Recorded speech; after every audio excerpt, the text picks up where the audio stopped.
नमस्कार दोस्तों, चलिए जानते हैं हरियाणा की 50 फटाफट बड़ी खबरों को सिर्फ 10 मिनट में। लेकिन उससे पहले यह वीडियो आप किस जगह से देख रहे हैं हमें कमेंट में जरूर बताएं। आज सुबह जैसे ही लोग घर से निकले, मौसम ने अचानक करवट लेकर सबको चौंका दिया। हरियाणा के चंडीगढ़, अंबाला, कुरुक्षेत्र और करनाल में तेज धूल भरी आंधी चली और हल्की बारिश भी हुई। मौसम विभाग ने पहले ही अलर्ट जारी किया था। तापमान 2 से 3 डिग्री गिरा, जिससे गर्मी से राहत मिली, लेकिन किसानों को कटी फसल सुरक्षित रखने की सलाह दी गई। आज सोनीपत के रामनगर स्थित राजकीय उच्च विद्यालय में एक ऐसा कार्यक्रम हुआ जिसने हर किसी का ध्यान खींच लिया। यहां पढ़ाई और खेलों में उत्कृष्ट प्रदर्शन करने वाले 21 मेधावी छात्रों को मंच पर बुलाकर सम्मानित किया गया। सेवानिवृत्त अधिकारियों ने पुरस्कार देकर बच्चों का हौसला बढ़ाया और बाकी छात्रों को भी मेहनत और अनुशासन के साथ आगे बढ़ने की प्रेरणा दी। करनाल की महाराणा प्रताप हॉर्टिकल्चर यूनिवर्सिटी में आज छात्राओं के लिए एक बेहद जरूरी और जागरूकता से भरा कार्यक्रम आयोजित किया गया। इसमें पॉश एक्ट के तहत कार्यस्थल पर यौन उत्पीड़न से बचाव की जानकारी दी गई। शी बॉक्स पोर्टल के जरिए शिकायत कैसे दर्ज करें, यह समझाया गया और आंतरिक समिति की भूमिका पर भी विस्तार से चर्चा हुई।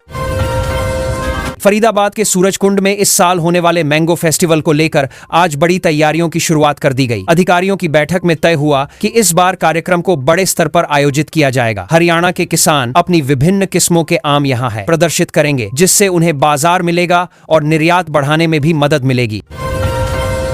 कुरुक्षेत्र यूनिवर्सिटी में आज एक नए अत्याधुनिक रिसर्च सेंटर का उद्घाटन किया गया, जो सस्टेनेबल एग्रीकल्चर और जल संरक्षण पर काम करेगा। इस सेंटर के माध्यम से छात्रों को आधुनिक तकनीकों की ट्रेनिंग दी जाएगी। विश्वविद्यालय प्रशासन का मानना है कि इससे खेती में नई तकनीक पहुंचेगी और किसानों को सीधे तौर पर इसका लाभ मिलेगा।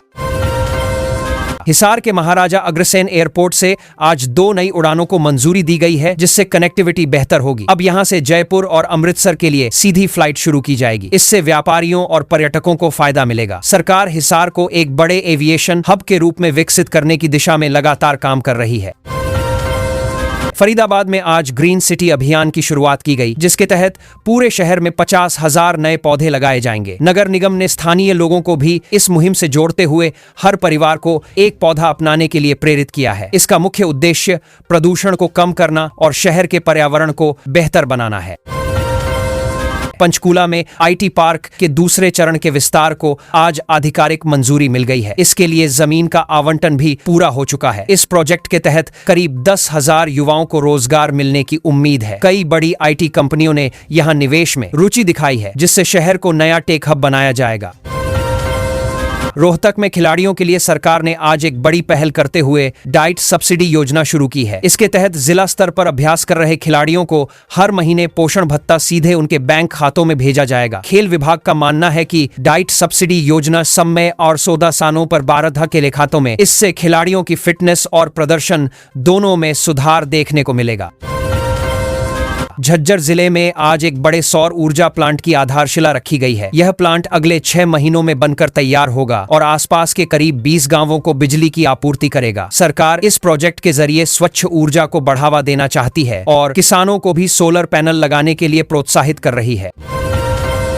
अंबाला में आज ड्रग फ्री हरियाणा अभियान के तहत एक बड़ी मैराथन का आयोजन किया गया, जिसमें हजारों युवाओं और स्कूली बच्चों ने भाग लिया। कार्यक्रम के दौरान नशा मुक्ति का संकल्प दिलाया गया। पुलिस विभाग ने भी लोगों से अपील की कि वे इस मुहिम में सहयोग करें और समाज को नशे से मुक्त बनाने में योगदान दें।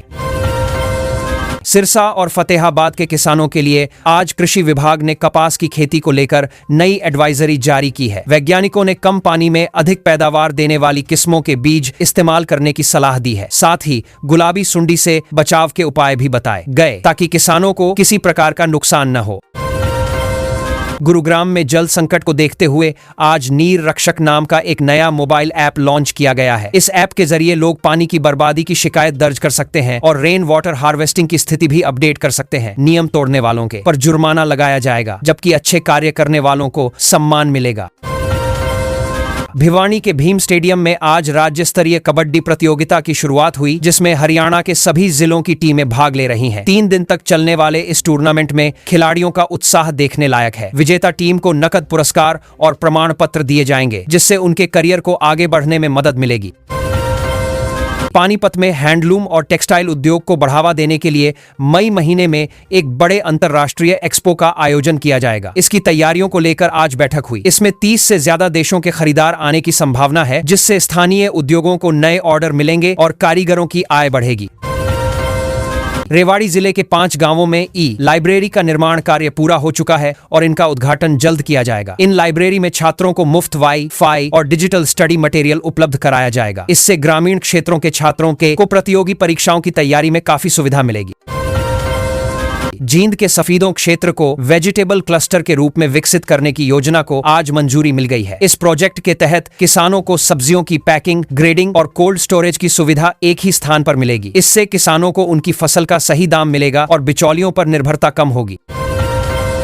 पलवल से गुजरने वाले राष्ट्रीय राजमार्ग को सुंदर और सुरक्षित बनाने के लिए आज से काम शुरू कर दिया गया है। सड़कों के किनारे पेड़ लगाए जा रहे हैं और LED लाइट्स लगाई जा रही हैं। NHAI इसे एक मॉडल रोड के रूप में विकसित कर रहा है, जिससे यात्रियों को बेहतर सुविधा मिलेगी।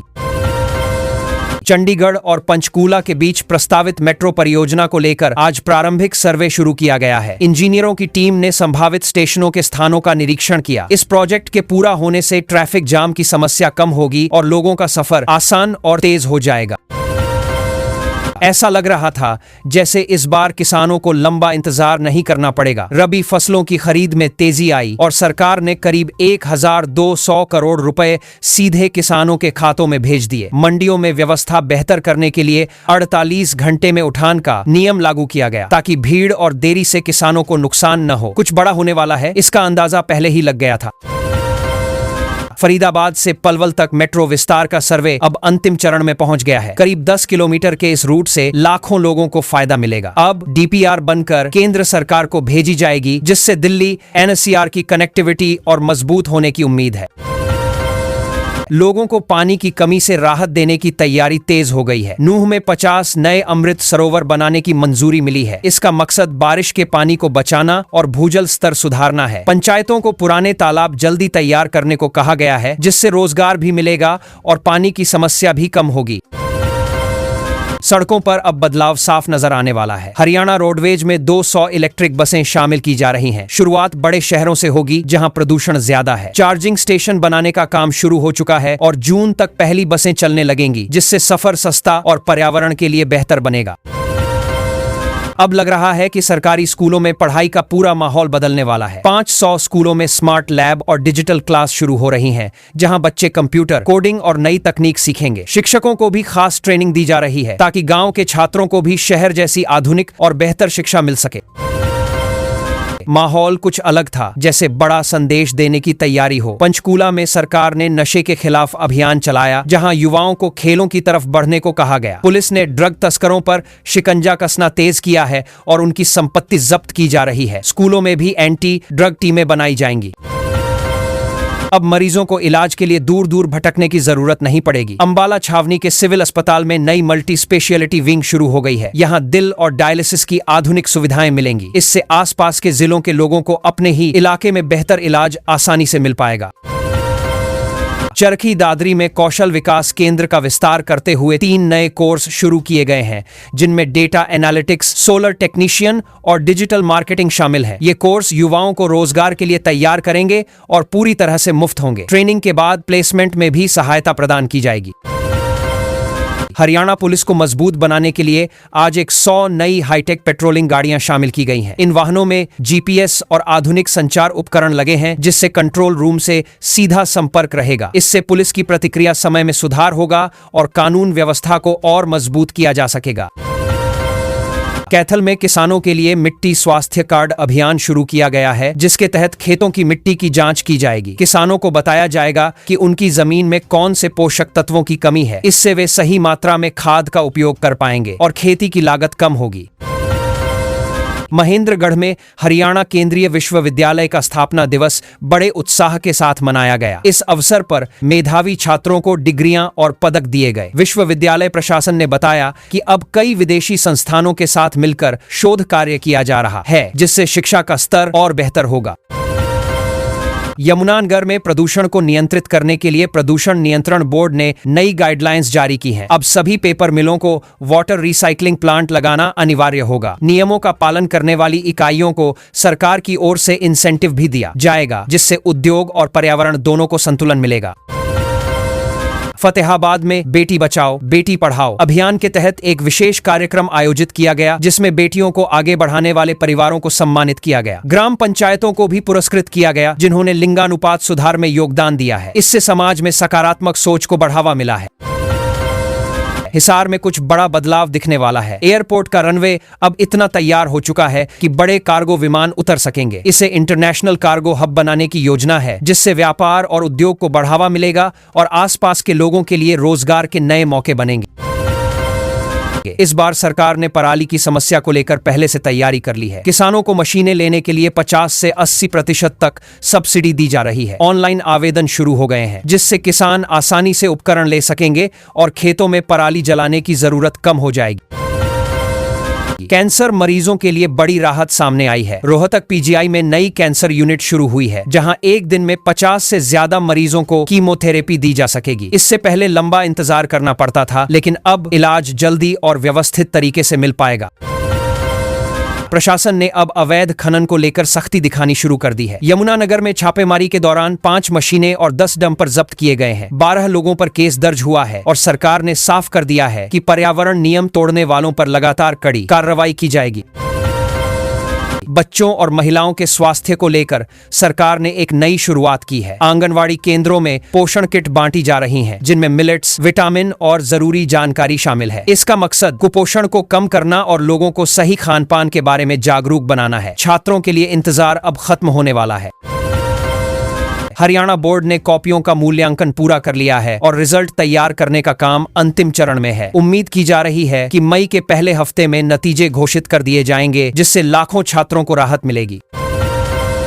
हरियाणा में निवेश बढ़ाने के लिए माहौल बनाया जा रहा है। सोनीपत में निवेश सम्मेलन हुआ, जिसमें कई बड़ी कंपनियों ने हिस्सा लिया। सरकार ने फूड प्रोसेसिंग और लॉजिस्टिक्स सेक्टर पर जोर दिया है, जिससे हजारों युवाओं को रोजगार मिलने की संभावना बन रही है। किसानों की आवाज फिर से मजबूत होती नजर आई। सिरसा में महापंचायत के दौरान एमएसपी की कानूनी गारंटी की मांग उठी। किसानों ने साफ कहा कि अगर उनकी मांगें पूरी नहीं हुई तो आगे बड़ा आंदोलन किया जाएगा। प्रशासन ने स्थिति को देखते हुए सुरक्षा के कड़े इंतजाम किए। मौसम में अचानक बदलाव से लोगों को थोड़ी राहत मिली है। हरियाणा में हल्की बूंदाबांदी हुई, जिससे तापमान कुछ कम हुआ। हालांकि मौसम विभाग ने चेतावनी दी है कि 20 अप्रैल के बाद फिर से तेज गर्मी पड़ेगी। लोगों को सावधानी बरतने और गर्मी से बचाव के उपाय अपनाने की सलाह दी गई है। मजदूर परिवारों के बच्चों के लिए सरकार ने खास योजना शुरू की है। इस फ्री कोचिंग स्कीम के तहत उन्हें प्रतियोगी परीक्षाओं की तैयारी कराई जाएगी। इससे गरीब वर्ग के बच्चों को भी बड़े पदों तक पहुंचने का मौका मिलेगा और शिक्षा के क्षेत्र में बराबरी का अवसर मिल सकेगा। खेल सुविधाओं को बढ़ावा देने के लिए बड़ा फैसला लिया गया है। नारनौल के बरकोदा बरगांव में अंतर्राष्ट्रीय स्तर का स्टेडियम बनाया जाएगा। इससे स्थानीय खिलाड़ियों को बेहतर प्रशिक्षण और सुविधाएं मिलेंगी। यह कदम खेल प्रतिभाओं को आगे बढ़ाने और क्षेत्र में खेल संस्कृति को मजबूत करने में मदद करेगा। गुरुग्राम में अतिक्रमण के खिलाफ सख्त कार्रवाई की गई है। गुरुग्राम में अतिक्रमण के खिलाफ सख्त कार्रवाई की गई है। हाईकोर्ट के आदेश पर कई सेक्टरों में बुलडोजर चलाया गया और अवैध निर्माण हटाए गए। इस कार्रवाई से लोगों में प्रशासन का संदेश साफ गया है कि नियमों का उल्लंघन करने वालों के खिलाफ कड़ी कार्रवाई होगी। एक प्रेरणादायक उदाहरण सामने आया है, जिसमें गुरुग्राम के एक छात्र ने बीमारी के बावजूद शानदार प्रदर्शन किया। तंत्रिका संबंधी समस्या से जूझते हुए उसने 10वीं में 95.4% अंक हासिल किए। उसकी मेहनत और हिम्मत ने यह साबित कर दिया कि कठिन हालात भी सफलता को नहीं रोक सकते। गुरुग्राम में प्रॉपर्टी खरीदना अब महंगा हो गया है। सरकार ने सर्किल रेट बढ़ा दिए हैं, जिससे घर और जमीन की कीमतों में इजाफा हुआ है। इसका असर सीधे खरीदारों पर पड़ेगा और रियल एस्टेट बाजार में भी बदलाव देखने को मिलेगा। एक अनोखी तस्वीर सामने आई, जिसमें एक पार्षद पति खुद रिक्शा चलाकर कूड़ा उठाते दिखे। यह वीडियो सोशल मीडिया पर तेजी से वायरल हो गया। लोगों ने इसे सराहा और इसे जिम्मेदारी निभाने का अच्छा उदाहरण बताया। इससे समाज में सकारात्मक संदेश गया है। गुरुग्राम की महंगाई को दिखाने वाला एक वीडियो चर्चा में है। इसमें बताया गया है कि शहर में हर महीने लगभग 80,000 रुपए खर्च हो जाते हैं। इस वीडियो ने लोगों को सोचने पर मजबूर कर दिया है और महंगाई को लेकर नई बहस छेड़ दी है। गुरुग्राम और फरीदाबाद के बीच नई सड़क बनने से लोगों को राहत मिलेगी। इससे ट्रैफिक कम होगा और यात्रा आसान हो जाएगी। रोजाना आने जाने वाले लोगों का समय बचेगा और दोनों शहरों के बीच संपर्क बेहतर होगा।